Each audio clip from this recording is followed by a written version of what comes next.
Hi everyone, this is the part three of compatibility, how to marry your match. And this third one, we're going to be talking about interests and values. I want you to think in that for a minute.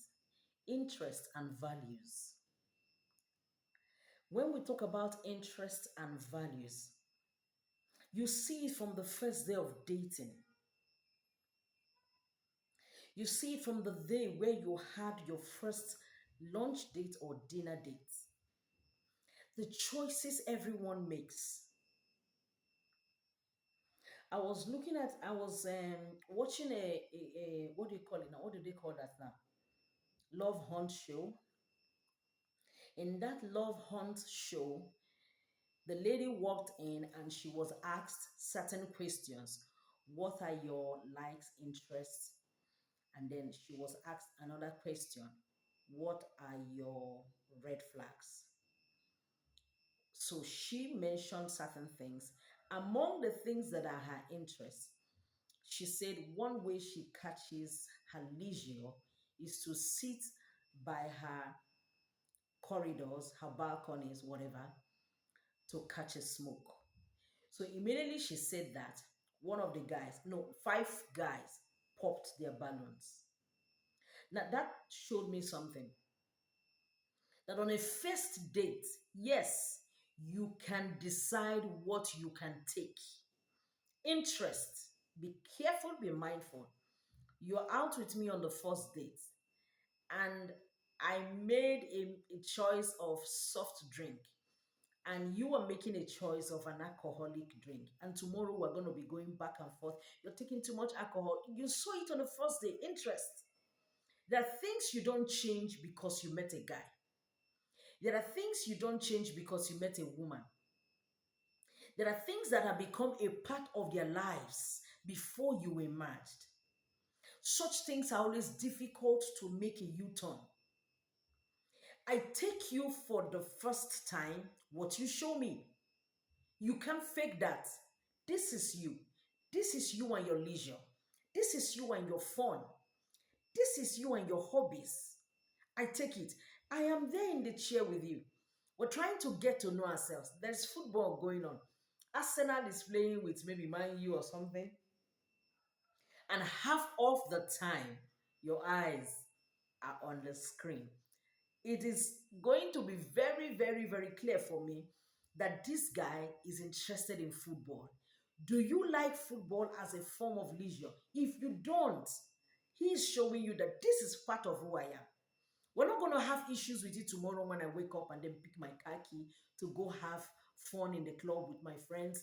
We sit down and watch Arsenal and then have some analysis of the game. That wouldn't be bad because this is part of what gives what I call fun. I said, so I'm expected to stop my fun because I'm in a relationship with a lady. Hello. Now when over the years, now, initially, or in the beginning of my ministry, I may not have sounded this way, but having been in this marriage for 15 years, I can now say that some of the things we want our partners to do because we are doing it or because we like it, I can tell that somehow that looks like you're trying to be controlling. I have come to make peace with myself for 15 years to allow my partner be himself, be him. Let him be himself in the things that he enjoys, in the things that is appealing to him and his personality. I've come to allow that over the time. He has also come to the point where he knows that, oh, my wife likes outing, she likes hanging out, she likes hanging out with friends, even if he is not in the picture of the friendships. And yes, this is where we are now. We find joy in allowing ourselves to be who we are.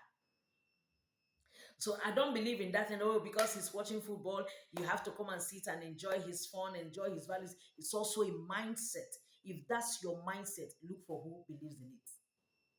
I don't believe in making a general conclusive statement when it doesn't suit the other person. Everybody have their will. Everybody have their choices. People are supposed to be allowed to express their choices. And that is why from the beginning, observe interest and values. from the beginning. Observe the things that are dear to them. Don't crack it. My husband knows I like hanging out. Once in a while, he hangs out with me. And most of the time, he does not like hanging out. He prefers his solitude because he's an introvert. So he stays. I'll say, okay, let's have fun. Let's go out today and do this. And, oh, Gabriela, I am not in that mood. You can go ahead and do your thing. Sometimes he can even support me financially. And I've come to make peace. It's not like, oh, my husband is not going to do this with me. He refuses to do this with me. And I get angry and we start quarreling and we start arguing. I am not that woman. When we were dating, I realized that I initiated all our outings. He never initiated. He initiated once. So it was a thing for me, and it was not always a thing for him. He prefers home, whatever, home fun, home, whatever. I prefer quality time as a love language. He does not prefer that. He prefers serving me. He wants to serve, do things for me. Now, over the time, I've allowed him to do the service. Myself, he loves love languages and everything. He loves you to give him gifts. So there is no time I don't get him gifts. Allow people to be who they are. And you can give yourself that valuable love by knowing from the beginning what are their interests so that we don't fight about it tomorrow. What are their values? I call my sister and you are like, why are they always calling you? Tell them that you're out with your guy. No, no, no, no. That's a sign for me. You don't have value for family. My sister, oh, why not go ahead and pick your sister's call? Oh, mommy, pick your mommy's call.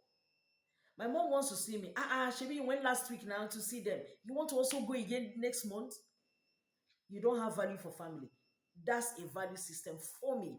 And if you come around me and you don't have the same value system and you are teachable, we can work together and then grow into that because it's something worth emulating.